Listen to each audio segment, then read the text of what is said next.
Bienvenue sur SEM6 pour cet ensemble de tutoriels qui concerne tout ce qui peut être tuyauterie avec Blender 3D. Donc normalement, si vous avez suivi l'ensemble des tutos, vous devriez être en mesure de faire un échappement de voiture par exemple. Là j'ai fait un échappement, donc là vous devrez être en mesure de faire de la tuyauterie comme ceci. Je vais vous faire voir maintenant comment on peut faire cette sortie d'échappement. Bon, c'est pas bien compliqué, si vous êtes arrivé à faire ça, normalement ça devrait être facile.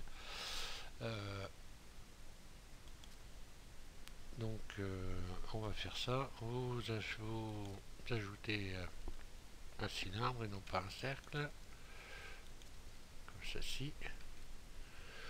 Je vais donc le positionner une rotation R, un clic gauche, et puis je vais le tourner à 90 degrés. On voit bien. Là, je vais retirer les... Je vais emmener ça donc en mode edit. Retirer ici les faces. Vous les avez probablement pas, moi je les ai. À partir de là, on va tout sélectionner. Donc A. Vous allez donc sélectionner les bords comme ceci. Ici avec les arêtes. Puis en mode individuel, on va faire extrude surface ES, de manière à créer comme ceci les deux cercles que vous allez pouvoir déplacer sur on les déplacera après. Ensuite on va sélectionner ces tours ici, donc Shift Alt, un clic droit sur le bord et puis vous sélectionnez les tours comme ceci. On va utiliser l'outil de déformation. Vous déformez votre comme ceci vos deux cercles. On va resélectionner ici, positionner ce cercle là avec l'outil de déplacement comme ceci sur le côté. Celui-là, on va le placer à l'opposé par exemple. On va le resélectionner aussi. Est-ce que je vais y arriver?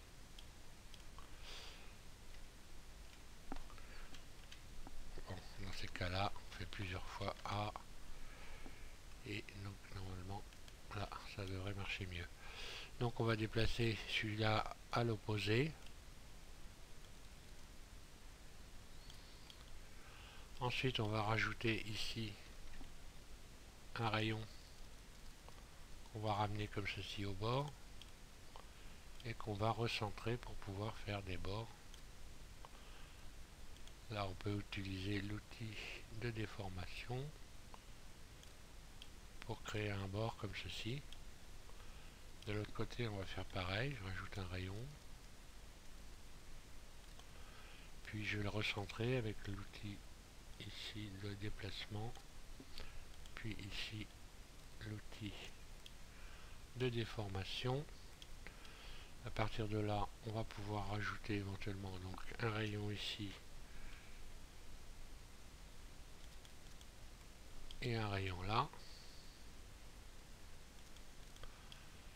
D'ailleurs, j'aurais dû le déplacer tout de suite. Vous tirez légèrement dessus comme ceci. Donc là, on a créé un bord. On va faire pareil, resélectionner le tour.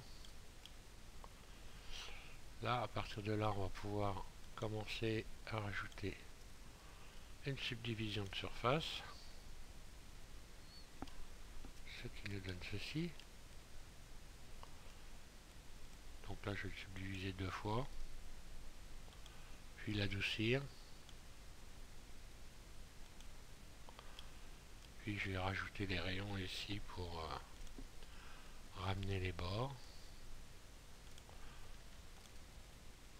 Je fais ça vite fait parce que c'est pas vraiment un truc compliqué. Je rajoute un rayon ici pour ramener les bords. Là je vais faire pareil. Puis je vais simplement maintenant resélectionner ici le tour. Puis extrude E. Je tire dessus. Je vais le descendre légèrement, comme ceci. Légèrement, pas trop non plus, pour exagérer. Donc la sortie d'échappement. Un rayon.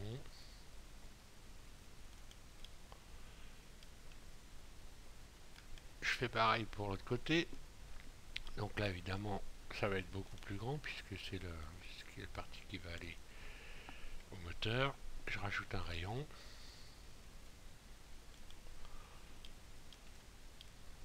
À partir de là, je vois l'aspect général de mon échappement. Je vais lui redonner un aspect, l'aspect que j'ai envie de lui donner. Hein.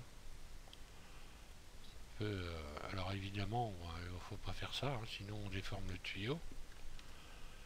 Aïe, aïe, aïe. Voilà. Donc à partir de là, vous pouvez retoucher éventuellement la longueur, mais vous ne pouvez pas retoucher la largeur. Donc il faut viser la largeur et l'épaisseur avant de commencer quoi que ce soit.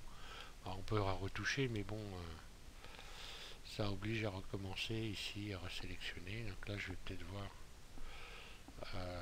je vais voir donc à rapprocher davantage ce rayon-là. Pour ce faire, il faut ici faire glisser le rayon pour ne pas déformer les choses. Vous faites glisser les arêtes en restant dans le tableau.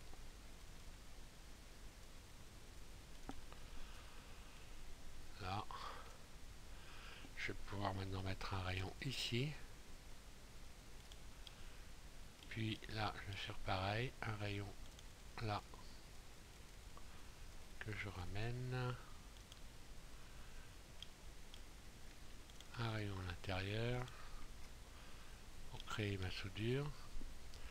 Et maintenant, pour créer les pattes de soutien, je vais simplement rajouter un rayon ici, un autre comme ceci. Je vise à peu près. Normalement, à vue d'œil, ça le fait. Une fois qu'on a fait ça, on va se mettre en mode face. Sélectionner complètement la ligne de face. Aïe. Là. Voilà. Là, vous faites à partir de là, extrude. Alors, en mode individuel, hein, en mode individuel, vous faites extrude surface,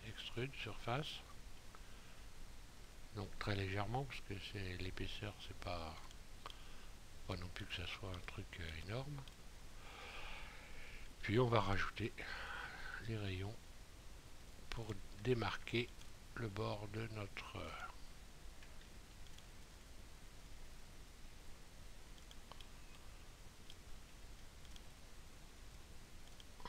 soutien d'échappement. Là, on va pouvoir lui redonner donc une forme aussi, comme ceci.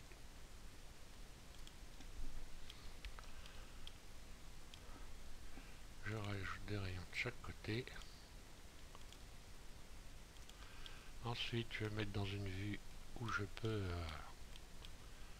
et là, on va pouvoir extraire des faces. Donc, je vais choisir deux faces comme ceci. Pour faire une fixation, hein, c'est histoire de s'amuser. Hein. Je vais donc faire extrude en mode individuel. Bon, je peux faire extrude, je pense, je peux extruder, oui, en mode individuel. Là, à partir de là, je vais faire surface toujours en mode individuel. Puis extrude. Je soulève ma surface comme ceci, très légèrement. Puis extrude surface. Extrude surface. Donc là, on va faire des pattes de soutien. Alors, j'ai fait des pattes de soutien je les invente, hein, c'est histoire de s'amuser, encore une fois. Là, c'est aussi histoire de s'habituer à toutes les fonctions de Blender. Là, je vais faire flatten en mode individuel pour aplatir, réaplatir ici les surfaces. Ce qui va me permettre maintenant de les extruder, extrude pour donner une épaisseur aux pattes de soutien. Voilà, à partir de là, je n'ai plus qu'à rajouter des rayons comme ceci ici pour redonner des formes en haut à mes pattes de soutien.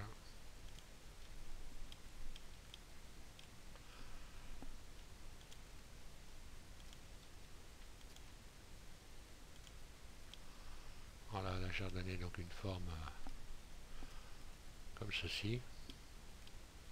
Éventuellement, on peut rajouter des rayons ici pour redonner aussi une forme là.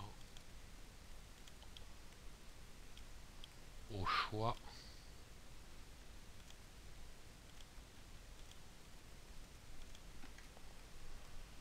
Voilà comment on fait vite fait une sortie d'échappement. Je crois que je vais arrêter là, hein. Et puis donc là je vous invite à vous amuser, hein. Normalement vous devriez être capable de faire une sortie d'échappement complète avec tous les tutos de SVM6. Donc je vous remercie de suivre mes tutoriels à tous ceux qui les suivent. Et puis donc je vous invite, pour ceux qui ne connaissent pas, à vous rendre sur ma chaîne, donc SVM6, où vous allez trouver tout un tas de tutos qui devraient être normalement susceptibles d'intéresser un bon nombre de personnes. Voilà, merci encore.